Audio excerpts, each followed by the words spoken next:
The origin of Austroasiatic people who lives in South Asia is one of the contrasting theory which has been discussed by several disciplines in several decades.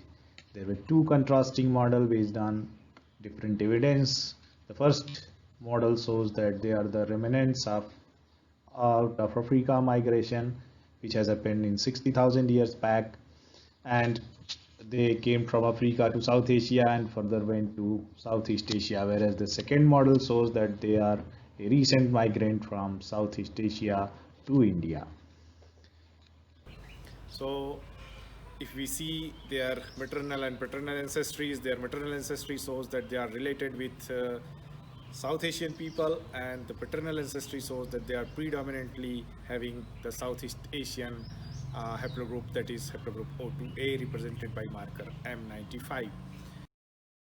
So the question is that how they are related with South Asian and how they are related with Southeast Asian people was a big challenge. So we have studied their autosomal part and their mitochondrial DNA and high resolution Y chromosomal data. So by studying all the three markers, we came to know that the Austroasiatic people of South Asia, they have significant amount of ancestry which is related with Southeast Asia and East Asian people, and the local population of South Asia, that is the Indo-European and Dravidian, they don't have this ancestry. In other hand, the Southeast Asian people they also have the ancestry related with South Asia. So the autosomal data suggests that the migration of Southeast Asia to India and India to Southeast Asia is bidirectional, and both of the population has ancestry related with either region. So in this particular study, we have studied more than 1400 samples of North and South Munda, as well as Bangladeshi population and Manipuri population, to find out that how many real founders has brought Austroasiatic languages to South Asia. And here we see that there are three founders who has brought the languages, the Austroasiatic language, to South Asia, whereas one founder was exclusively present into the Tibeto-Burman population of Manipur and Bangladesh. We have identified 4 founder lineages, which account for over 3/4 of all of the M95 paternal lineages found in South Asia. These inherited molecular polymorphisms represent the paternal ancestors of those people who 5,000 years ago introduced Austroasiatic languages to the Munda peoples of the Indian subcontinent. The phylogeography of these lineages points towards a proximal origin, not only in the Khasi hills of the eastern Meghalaya, but also in neighboring hill tracts of Manipur, the Chittagong, and perhaps intervening areas. There were 4 types of evidence that had previously led linguists and ethnographers to infer that the Austroasiatic speaking area in this region had once been larger, more widespread than it is today, and not just confined to the eastern Meghalaya or Khasi Hills where Khasian languages are spoken today.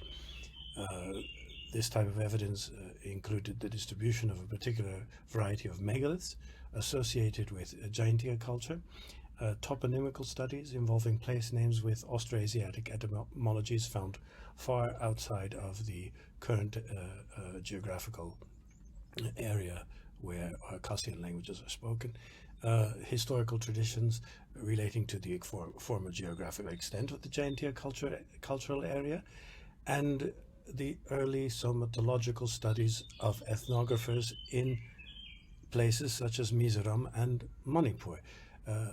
This type of evidence had led to more knowledgeable anthropologists in the 20th century, such as, for example, Robert van Heine-Geldern in Vienna, to entertain the hypothesis that Tibeto-Burman or trans-Himalayan languages had been introduced to certain portions of the southern Indo-Burmese borderlands secondarily, and that Austroasiatic speaking communities had preceded them.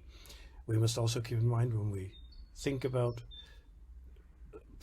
prehistoric demography that population sizes were smaller in the past, far smaller than they are today, and that the ethno-linguistic composition of the region may have been just as complex in the past as it is today.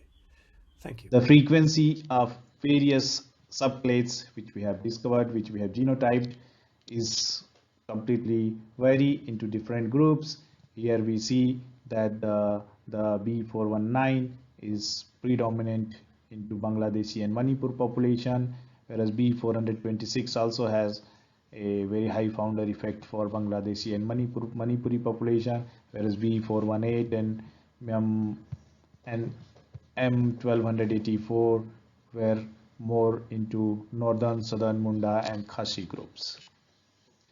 So we conclude that the migration of Austroasiatic speakers to South Asia was not associated with the migration of a single clan or a founding population. We could see several founders which were present into the migration of initial Austroasiatic people who moved to South. And there were several institutes and universities which were involved into this analysis. Our Banaras Hindu University, University of Tartu, the newly formed Institute of Genomics, University of Bern, the Linguistic Department, Center for Advanced Research in Science, Dhaka University, the Massey University from University of New Zealand, TU Leuven, Belgium, the University of Sydney, and National Geographic, which has funded